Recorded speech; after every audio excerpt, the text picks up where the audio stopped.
Hello friends, welcome to my law channel Vinayaka law studies.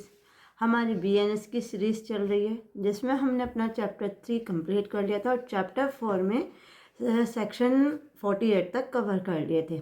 आज हम अपने 48 से आगे के सेक्शन डील करने वाले हैं। ये क्लास आपकी एलएलबी, जुडिशियरी, एपीओ या कोई भी ऐसे एग्ज़ाम जहाँ पे लॉ का ये सब्जेक्ट आता है, आपकी हर फील्ड में फ्रूटफुल रहेगी, हर स्टेट के लिए। तो चलिए बिना टाइम वेस्ट करे हम अपना आगे से शुरू कर लेते हैं। आज हमने अपना सेक्शन 49 स्टार्ट करना है। देखिए 49 किसके बारे में बात करता है। अब तक हमने पढ़ा था कि अबेटमेंट क्या है और कितने टाइप से हो सकता है और किन किन कंडीशन में हो सकता है। अब तक हमने अबेटमेंट को, उसके टाइप्स को, उसकी कंडीशन को पढ़ा। अब हमें पढ़ना है अबेटमेंट की पनिशमेंट, यानी अबेटमेंट अगर किया है तो उसकी पनिशमेंट कैसे दी जाएगी। देखिए सेक्शन 49 हमसे क्या कहता है, punishment of abetment if act abetted is committed in consequence and where no express provision in is made for its punishment। यहाँ से इसको हाईलाइट करें, यानी इसमें ये क्या कहना चाहता है, ये कहना चाहता है आपसे कि दुष्प्रेरण का दंड यदि दुष्प्रेरित कार्य और उसके परिणाम स्वरूप किया जाए जहाँ कि उसके लिए दंड अभिव्यक्त नहीं है, यानी express provision is made for it punishment. यानी देखिए ये कहता है कि कौन सा पनिशमेंट दी जाएगी, यानी जो पनिशमेंट उस सजा के लिए पहले से ही बनाए गए। सेक्शन 49 आपसे कहता है कि अगर आपने किसी कार्य का अबेटमेंट किया है और उसकी सजा और उसकी उस अबेटमेंट की सजा हमारे बीएनएस में नहीं दी गई, अगर उसकी सजा बीएनएस में नहीं दी गई तो क्या आपको छोड़ दिया जाएगा? बिल्कुल भी नहीं। तो उस कंडीशन में अपराधी को छोड़ा नहीं जाएगा, बल्कि वो सजा दी जाएगी जो उस अपराध की बीएनएस के अंदर दी गई है। 49 पे आ जाइए, पढ़िए। Whoever abet an offense shall it if the act abetted is committed in the consequence of the abatement and no express provision is made by this संहिता। यहाँ से इसको हाईलाइट कीजिए, नो संहिता तक। यानी इसमें क्या कहता है, इसमें ये कहता है जो कोई किसी अपराध का दुष्प्रेरण करता है और उसका परिणाम स्वरूप क्या किया जाता है, अबेटमेंट किया जाता है, बट उस अबेटमेंट की सजा नहीं दी गई। किस में नहीं दी गई? इस संहिता में सीधे सीधे दिया है, no express provision is made by this संहिता, यानी उस अबेटमेंट की सजा इसमें दुष्प्रेरण इस संहिता में नहीं दी गई। तो उस कंडीशन में क्या होगा, पढ़िए। For the punishment of such abetment be punished with the punishment provide for the offence. यहाँ से इसको हाईलाइट कीजिए। देखिए अगर आप इसके नोट्स बना रहे हैं तो आप सेक्शन 49 को कैसे लिखिएगा, आप सुनिए। सेक्शन 49 में आप स्केच डाल सकते हैं कि जिन अपराधों का दुष्प्रेरण की सजा हमारे बीएनएस में नहीं दी गई है तो उसको क्या सजा मिलेगी, ये आपका स्केच हो गया। नंबर 1 आप इसमें पॉइंट डाल सकते हैं कि no express provision is made by संहिता, यानी अगर संहिता के अंदर ऐसे किसी अबेटमेंट का क्या नहीं दिया गया है, कोई भी सजा नहीं दी गई। अब उसको सजा क्या मिलेगी वो आप लिख सकते हैं कि punishment provide for the offence, यानी जो उस ऑफेंस की सजा इसके अंदर, यानी किसके अंदर, बीएनएस के अंदर दी गई है। आप सुनिए, अगर एक व्यक्ति ने चोरी का दुष्प्रेरण किया, यानी अबेट किया, एक व्यक्ति को उसने कहा है कि जा तू उसके घर में चोरी कर। अब चोरी की सजा हमारे बीएनएस में दी गई है, बट क्या चोरी के दुष्प्रेरण की सजा दी गई है? नहीं दी गई है। तो अब जो अबेटर है क्या उसको कोई सजा नहीं मिलेगी? उसको सजा मिलेगी। किस चीज की मिलेगी? जो चोरी के अपराध की सजा है वो ही अबेटर को मिलेगी। आई होप अब आपको ये चीज क्लियर हो गई हो। अब देखिए एक्सप्लेनेशन जो इम्पोर्टेंट है, एक्सप्लेनेशन में हमें क्या कहा गया है, एक्सप्लेनेशन पढ़िए। An act or offense is said to be committed in consequence of abatement when it is committed in consequence of this instigation, पहला वर्ड, pursuance of conspiracy, दूसरा वर्ड, एंड तीसरा with the aid which constitute the abatement, यानी तीसरा word. अब आप एक बात बताइए, जब हमने सेक्शन 45 पढ़ा था तो उसमें हमने अबेटमेंट का मीनिंग समझा था कि अबेटमेंट किस तरीके से होता है। पहला किससे होता है? इंस्टिगेशन, किसी को उकसाने से। दूसरा कॉन्स्पिरेसी, यानी किसी षड्यंत्र में शामिल होने से। तीसरा कॉन्स्टिट्यूट द अबेटमेंट यानी किसी की सहायता करने के लिए, किस चीज की? अबेटमेंट को पूरा करने की। यानी अगर एक व्यक्ति देखे, जैसे उसने कोई किसी ने तो कोई अबेट किया, अब उसने क्या किया कि उसी के साथ मिलकर, हाँ हाँ भाई तू कर ही ले ये काम, ये जरूरी अच्छा है, कर दे तू ये काम, तो वो क्या कर रहा है? उसकी सहायता कर रहा है। तो तीनों ही कंडीशन किसकी है? अबेटमेंट की है। यानी इन्हीं 3 कंडीशन पे डिपेंड करता है। अगर ये पूरी हो गई है और इनके अंदर जो अपराध हुआ है, अगर उस अपराध की सजा हमारी बीएनएस में नहीं दी है, अपराध की सजा का मतलब क्या होता है? मतलब कि अबेटमेंट की, यानी उस अपराध के अबेटमेंट की अगर सजा बीएनएस में नहीं दी गई है, तो उस व्यक्ति को वो सजा मिलेगी जो उस अपराध की एक्चुअल सजा है। यानी अगर किसी ने मर्डर किया है और मर्डर के अबेटमेंट की कोई सजा बीएनएस में नहीं है, तो क्या उसको छोड़ दिया जाए? नहीं, उसको क्या सजा मिलेगी? उसको मर्डर की ही सजा मिलेगी। अब इसको अगर आप अच्छे से समझना चाहते हैं, आप इसका इलिस्ट्रेशन देखिए। A instigate B to give false evidence. A ने क्या इंस्टिगेट किया? बी को क्या किया? फॉल्स एविडेंस के लिए। यानी उसने किस चीज के लिए उकसाया? उसको फॉल्स एविडेंस देने के लिए। B is consequence of the instigation committed that offence. A is guilty of abetting the offence and is liable the same punishment as B. यानी क्या करता है? B is consequence of this instigation. B क्या करता है? उसके कहने पर वो कार्य क्या करता है? कमिट दैट ऑफेंस, यानी उस कार्य को क्या करता है? कमिट कर देता है। ये देखिए, कमिट दैट ऑफेंस, यानी वो क्या करता है? उस कार्य को पूरा कर देता है। तो A is guilty abetting that offence. A किस लिए गिल्टी हो गया? अबेटिंग के लिए। और and liable to same punishment, और किस चीज का अधिकारी है? वो भी सेम पनिशमेंट जो किसको मिलेगी? जो बी को मिलेगी। एक सेकेंड, यानी अगर अबेटमेंट का ऑफेंस किया है, किसने किया है? ए ने किया है। अब ए के कहने पर बी ने क्या किया? उसी चीज को क्या कर दिया? उस कार्य को कर दिया, यानी उसके बेट करने के बाद उसी कार्य को पूरा कर दिया। तो अब क्या होगा? बी को सजा मिलेगी। तो जो सजा बी को मिलेगी वही सजा ए को भी मिलेगी, क्योंकि ए इज गिल्टी फॉर अबेटिंग। ए ने क्या किया? अबेट किया है। नेक्स्ट आ जाइए, नेक्स्ट देखिए 50 हमें क्या कहता है। 50 हमें बताता है, 50 को पढ़ लीजिए। Punishment of abetment is person abetting does act with different intention from that abetter। बहुत अच्छा और इम्पोर्टेंट सेक्शन है, इसको पहले आप हाईलाइट करें। देखिए, मैं आपसे हाईलाइट क्यों कराती हूँ? मैं आपसे हाईलाइट इसलिए कराती हूँ कि जिस टाइम हम इनको पढ़ते हैं, वे अपना एक्ट खोलते हैं, एक्ट को पढ़ते हैं, अगर हमने उसे पहले से हाईलाइट करके रखा है इंपॉर्टेंट वर्ड्स को, उससे क्या होता है कि हमें पूरे में जाने की जरूरत नहीं, हमें पता लग जाता है कि हमें इसमें पढ़ना क्या है। सेक्शन 50 हमें कहता है कि अगर एक व्यक्ति, देखिए, पनिशमेंट और abetment is person abetted does with different intention from that the abettor. यानी 50 में वो क्या कहता है? अगर उकसाने वाले का मकसद कुछ और था, लेकिन जिसने जुर्म किया उसका मकसद और जानकारी कुछ और थी, तब क्या होगा? यानी अगर उकसाने वाले ने तो सिर्फ आपसे कहा कि आप जाओ और जेड के घर में चोरी करो, आप जेड के घर में गए, चोरी करते हो, और चोरी के साथ क्या करा? आपने उसका ग्रीवियस हर्ट भी कर दिया। तो क्या जो ए था, ए को ग्रीवियस हर्ट की भी सजा मिलेगी? नहीं मिलेगी। क्यों? क्योंकि ए ने क्या कहा था? ए ने सिर्फ आपको वहां जाकर चोरी करने के लिए कहा था, यानी ए ने बी से सिर्फ चोरी के लिए कहा था। अब ग्रीवियस हर्ट किसने किया? ग्रीवियस हर्ट बी ने अपनी मर्जी से किया। तो यानी ए किसके लिए लायबल है? ए सिर्फ चोरी के लिए लायबल होगा, यानी अबेटिंग ऑफ थेफ्ट के लिए, और बी किस लिए लायबल होगा? वो ग्रीवियस हर्ट के लिए भी लायबल होगा। ये कहता है हमें सेक्शन 50। यानी आपने तो कुछ और कहा, सामने वाले ने जो आपने कहा वो भी किया और कुछ और भी कर दिया, तो आपकी पनिशमेंट तो उतनी होगी जितना आपने कहा था। सेक्शन से पढ़ लीजिए।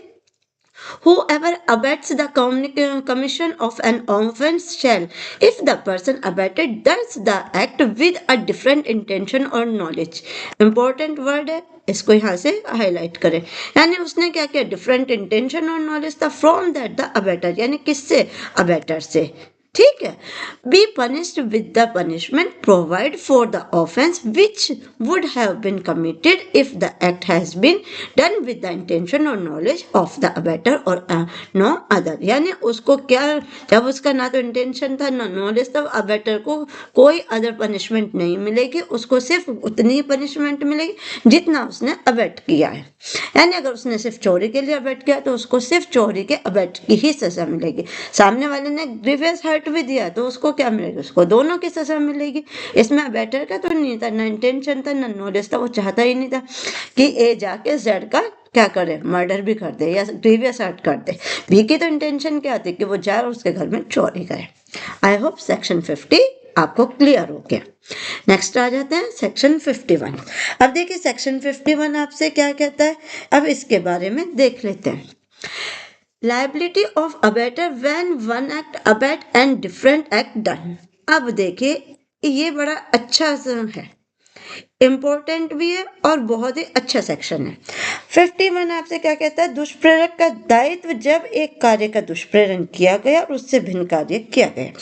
51 में कहता है अगर किसी ने क्या किया, काम के लिए एक्स के लिए उकसाने पर करने वाले ने काम वाई कर दिया तो उसने क्या किया। देखिए अब आप इसे समझिए ये क्या कहना चाहते हैं। देखिए आपने एक व्यक्ति है बी, आप किसी व्यक्ति यानी सी ने बी से कहा कि तू जा और मेरे को तुझे राम को क्या करने, 2 चांटे मारने, सिर्फ इतना। अब ये बेचारा बी जाता है और जाके क्या करता है, उसको चांटे मारने की जगह क्या करता है, ग्रीवियस हर्ट दे देता है। अब ये क्या हुआ, इसमें क्या था, उसने तो नहीं कहा था ना कि तू जा भाई ऐसा कुछ कर, उसका तो नहीं था, यानी आपने तो कहा कुछ और करने के लिए, उसने कर दिया कुछ और। आपने उसे सिर्फ चांटे मारने को कहा था और उसने तो ग्रीवियस हर्ट कर दिया।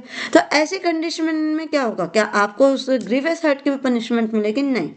अब इसमें क्या होता है, इसमें देखिए एक दूसरा पहलू भी है। अब दूसरा पहलू क्या है वो आप समझिए, इंटरेस्टिंग है। देखिए फर्स्ट तो इसमें यही है, when an act is abetted and a different act is done, यानी क्या किया, अबैटेड किया किसी और एक्ट के लिए और क्या कर दिया उसने, डिफरेंट एक्ट कर दिया। यानी उसने तो उसको मारने को कहा था, उसने तो उसका सर ही फोड़ दिया। तो the abettor is liable for the act done, यानी अबैटर किसका लाइबल होगा, जो एक्ट हुआ है, in the same manner and same extent if he had directly abetted, यानी वो उसके लिए लाइबल होगा जो उसने अगर वो डायरेक्टली खुद करता, यानी अगर वो उसने ये कार्य क्या करवाया कि उसे भी सेम पनिशमेंट मिलेगी जो अबैटमेंट यानी जिसने उस अपराध को किया है, पर उतनी ही पनिशमेंट मिलेगी जितने का उसने अपराध किया। उसने सिर्फ उसको क्या कहा था, मारने को कहा था, उसका सर फोड़ने को नहीं, तो उसको तो सिर्फ मारने की यानी अबैटिंग की सजा मिलेगी, किस चीज की, सिर्फ उस यानी सिर्फ हर्ट की, और सामने वाले ने दिया ग्रीवियस हर्ट तो उसको तो सिर्फ मिलेगी। अब इसका सेकंड पॉइंट हमें क्या कहता है, प्रोवाइजो। देखिए प्रोवाइजो का मीनिंग क्या है ये अब हम यहाँ से पढ़ लेते हैं। Proviso that the act done वैसे प्रोबेबल कॉन्सिक्वेंस, इंपॉर्टेंट वर्ड, इसको आप क्या करें, हाईलाइट कीजिए, of the abatement and was committed under the influence of the instigation or with the aid or the pursuance of the conspiracy which constitute at the abatement।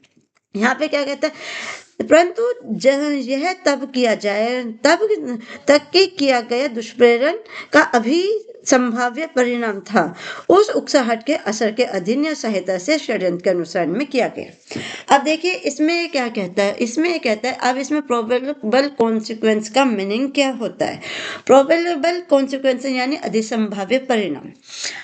अब देखिए इसको समझिए, पहले में तो क्या कहा था इन्होंने कि आपने तो कहा था कोई और एक्ट करने को, सामने वाला कोई और एक्ट करके आ जाता है, यानी आपने तो सिर्फ मारने को कहा था, वो क्या कराया, वो उसका सर भी फोड़ा है, यानी उसने डिफरेंट वर्क किया। वहां आपको क्या सजा मिले, वहां आपको वो सजा मिली जो इतना आपने अबैट किया। सेकंड पॉइंट में ये क्या कहना चाहता है, सेकंड पॉइंट में ये कहता है कि देखिए अगर आपके उकसाने पर सामने वाला व्यक्ति क्या करता है, कोई कार्य यानी कोई एक्ट करता है, बट उसी एक्ट में आपने कुछ ऐसे इंस्ट्रक्शन भी दिए जिससे क्या करता है, वो एक दूसरा ऐसा एक्ट भी कर देता है जो नहीं करना था, तो उसके लिए कौन जिम्मेदार होगा, उसके लिए जिम्मेदार जितना वो व्यक्ति होगा जिसने अपराध किया उतने ही जिम्मेदार आप भी होंगे। कैसे होंगे सुनिए, आप इसको बड़े आराम से समझिए। यानी आपने एक ए नाम का व्यक्ति है, ए नाम के व्यक्ति ने बी नाम के व्यक्ति से कहा कि सी के घर में जा और चोरी कर, और साथ में उसको एक वेपन दे दिया और कहा कि अगर वो सामने वाला व्यक्ति तुझे परेशान करे या तुझे डराए धमकाए कुछ भी करे तो तू क्या करियो, इस वेपन को यूज कर लो। यानी इसमें क्या था, वो जानता था कि इसका परिणाम क्या होगा। उसका परिणाम को उसका पहले से पता था कि अगर ये वेपन चल गए, यानी अगर इससे एक गोली चल गई तो क्या हो सकता है, जो सी नाम का व्यक्ति है वो मारा भी जा सकता है। यानी इसका जिम्मेदार क्या सिर्फ बी हुआ, नहीं, इसके जिम्मेदार ए भी हुआ, क्योंकि ए उसके परिणाम को अच्छे से जानता था। इन्होंने दिया है इस चीज को, आप देखिए, committed under the influence of instigation और विद द एड और इन द परसुएंस, यानी उसके परिणाम को क्या करता है, पहले से ही जानता है कि अगर ये काम हुआ तो इसका परिणाम क्या निकलेगा। तो ऐसी दशा में किस बी को, ए को भी क्या सजा मिलेगी, ए को भी सेम सजा मिलेगी, मर्डर की भी और अबेटमेंट की भी। यानी जो सजा उसको मिलेगी थेफ्ट और मर्डर की, इसको भी मिलेगी थेफ्ट और मर्डर की। क्यों? क्योंकि ये पहले से जानता था कि जो वेपन इसने दिया है उसके द्वारा क्या हो सकता है सामने वाले की जान भी ले ले, कंडीशन कुछ भी हो सकती है, यानी वो उसके परिणाम को पहले से ही जानता था। ये कहता है आपका सेक्शन 51। अब इसमें देखिए 4 के दिए में इलिस्ट्रेशन, चारों इलिस्ट्रेशन आपको यही बताते हैं, 2 आपको पहली कंडीशन के बारे में बताते हैं, 2 आपको दूसरी कंडीशन के बारे में बताते हैं। हम इनमें से जो इम्पोर्टेंट इलिस्ट्रेशन है, यानी हमारा इलिस्ट्रेशन ए, उसको डील कर लेते हैं ताकि आपको समझ आ जाए, ठीक है, कि ये आपसे क्या कहना चाहिए। A instigate a child to put poison into the food of said and gives him poison for that purpose.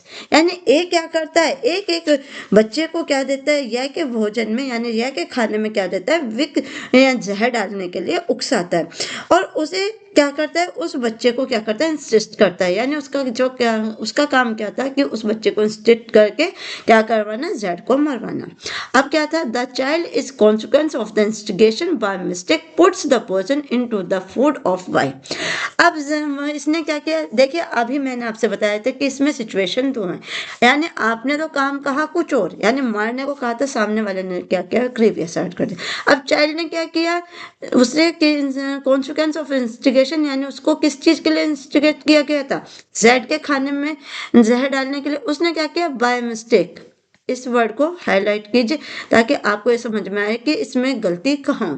Put the poison into the food of Y, यानी उसने किसके फूड में डाल दिया, वाई के। अब एक का जो मकसद था वो वाई को मारना नहीं था, एक इसको मारना चाहता था, जेड को। तो क्या अब जेड ए इस अपराध के लिए दोषी नहीं ठहराया जाएगा, बिल्कुल ठहराया जाएगा, क्योंकि उसने किसका यूज किया, उसने बच्चे का यूज किया। Which is by the side of Z here, जो कहाँ बैठा था, Z की साइड में।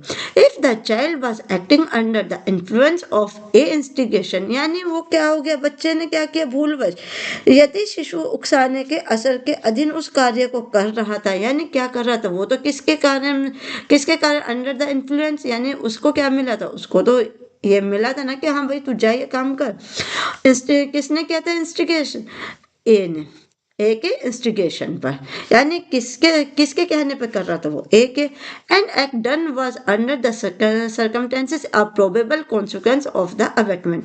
अब ऐसी दशा में क्या हो गया, अधिसंभाव्य हो गया, यानी क्या हुआ, वो चीज करनी तो कुछ और थी और काम कुछ और हो गया, जो मैंने आपको हाईलाइट कराया था, यही वह प्रोबेबल कॉन्सिक्वेंस, यानी क्या हो गया, अधिसंभाव्य, यानी कार्य करना था कुछ और कर दिया कुछ।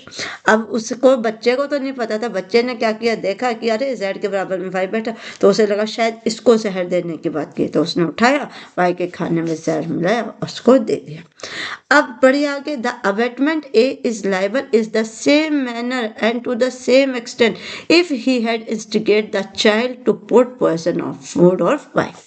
यानी ए को किस चीज के लिए लाइबल ठहराया जाएगा, ए को, ये आप पूरी लाइन ही अंडरलाइन कीजिए, इंपॉर्टेंट है ताकि आपको ये चीज समझ आ जाए। आप जब बुक खोले तो आपको ये पता है, देखिए इसमें जो इम्पोर्टेंट लाइन है वो यही है, यानी ए लाइबल होगा सेम मैनर में, सेम एक्सटेंट में, यानी किस तरह से लाइबल होगा, जैसे उसने इंस्टिगेट किया हो बच्चे को, किसके, वाई के खाने में जहर डालने के लिए। अब उसे इस चीज पे रिलैक्स नहीं मिलने का, ए को, कि मैंने तो जेड के खाने में जहर मिलाने को कहा था, इसने अपनी मर्जी से मिलाया, नहीं उसको क्या पता है इसको जहर देना, उकसाया तो आपने ना। यानी आपको सेम वही पनिशमेंट मिलती, अगर जैसे जेड मर जाता वहां मिलती, तो वही पनिशमेंट अब आपको यहाँ पे मिलेगी कि आपने वाई के ही खाने में जहर डालने को ए को क्या किया था, उकसाया था। ये थी हमारी पहली कंडीशन।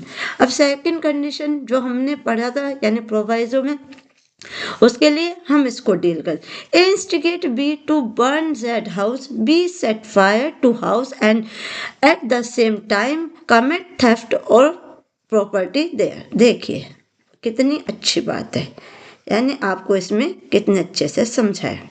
ए ने इंस्टिगेट किया, किसको किया, बी को किया, क्या किया, बर्न जेड हाउस यानी जेड का हाउस बर्न करने के लिए, ठीक है। B set fire to house and the same time commit theft of property. अब बी ने क्या किया, उसी सेम टाइम में क्या किया, थेफ्ट कर लिया, किसका, उसकी प्रॉपर्टी का। ए दो guilty of abetting the burning of the house is not guilty of abetting the theft, यानी ये जो किस चीज के लिए होगा, ये सिर्फ किस चीज के लिए दोषी होगा, दोषी होगा सिर्फ किसके, थेफ्ट के लिए, ना कि इस चीज के। सॉरी, जो पहली वाली कंडीशन है ये हमारे सेकंड वाले प्रोवाइजर पे डिपेंड करती है, और ये जो हमारी कंडीशन बी यानी बी जो इलस्ट्रेशन है वो हमारा फर्स्ट पे, यानी जितना अपराध किया उतने के लिए आपको सजा मिलेगी। पहले में क्या था कि काम करना था कुछ और कर दिया कुछ, जिसमें आपको पता था कि ऐसा भी हो सकता है, क्योंकि बच्चा है, बच्चे से आपने काम कराया था, तो उसमें क्या हुआ, वो तो कुछ भी कर सकता है, वो चाहे जेड को दे जहर या वाई को दे, यानी आपको तो कंडीशन का पता था कि बच्चे से गलती भी हो सकती है।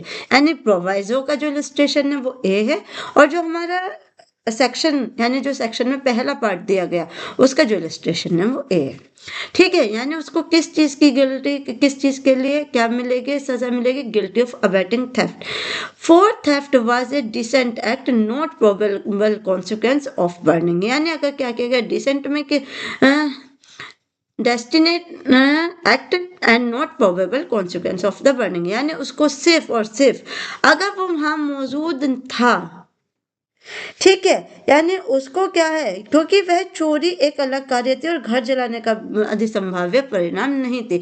यानी वो क्या था कि उसने सिर्फ किस चीज के लिए उससे को कहा था, उसने सिर्फ और सिर्फ उसको चोरी के लिए कहा था कि उसके सॉरी उसने उसे किसके लिए कहा था, उसने सिर्फ और सिर्फ उसका हाउस जलाने के लिए कहा था, चोरी के लिए नहीं कहा था।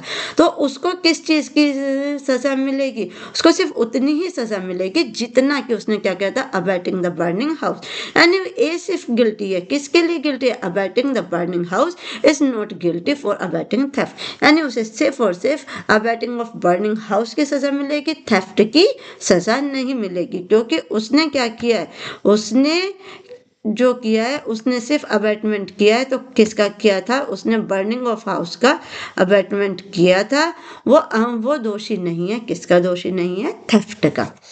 क्योंकि देखिए अभी हमने जब ऊपर पढ़ा था हमने यही पढ़ा था, यानी जो काम करने को आपने कहा, आपने तो कहा था कि जाके उसको सिर्फ चाटा मारो, सामने वाले ने गया और उसको ग्रीवियस हर्ट कर दिया, तो अब क्या उसे ग्रीवियस हर्ट की सजा मिलनी थी, नहीं मिलनी थी, क्यों, क्योंकि उसका दोष कितना था, सिर्फ उसको चाटा मारने था।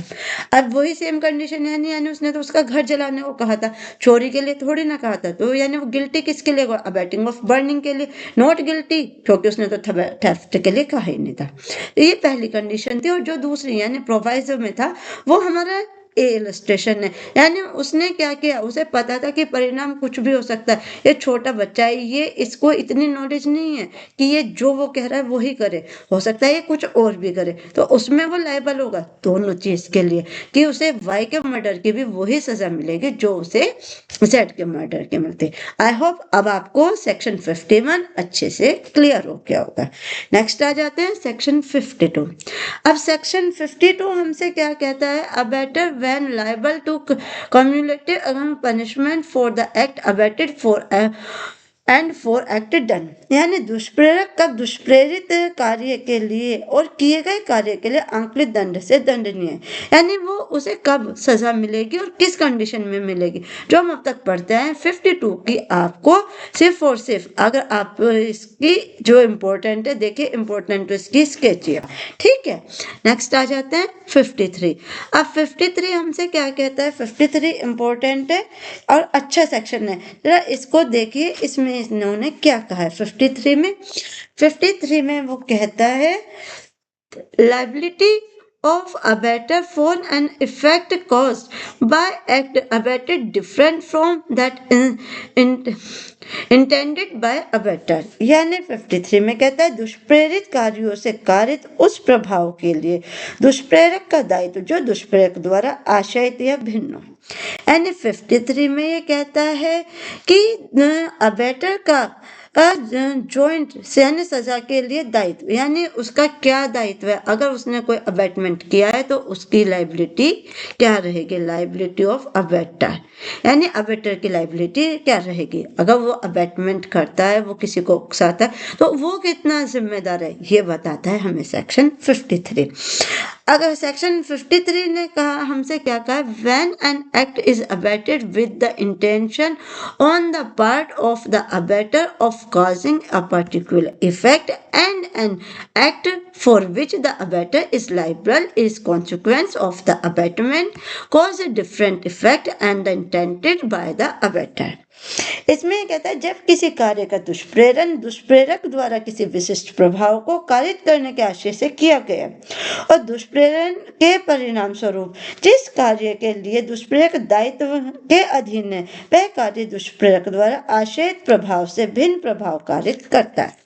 यानी इसमें ये क्या कहना चाहता है, इसमें ये कहना चाहता है कि देखिए अगर जो अबेटर है उसका उद्देश्य तो कुछ और है और सामने वाला कर देता है कुछ और, तो ऐसी स्थिति में उसकी क्या जिम्मेदारी होगी, तो उसकी जिम्मेदारी क्या होगी, उसकी जिम्मेदारी वही होगी कि जो अगर वह कार्य किसके द्वारा करवाया गया वह कार्य उसी के द्वारा करवाया, यानी उसने उकसाया था तभी वो कार्य पूरा हुआ है। एक मिनट,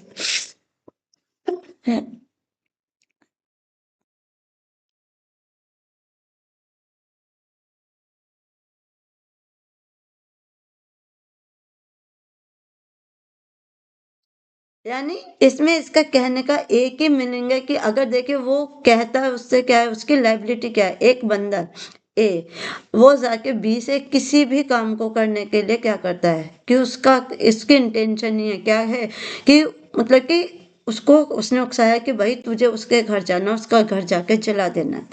अब उसे ये भी पता है कि अगर ये घर जलाता है तो हो सकता है ये इसके साथ कुछ और भी कर दे, तो क्या होगा, उसको भी तो सेम ही सजा मिलेगी क्योंकि उसे तो उसका कारण पता था, वो तो लायबल था।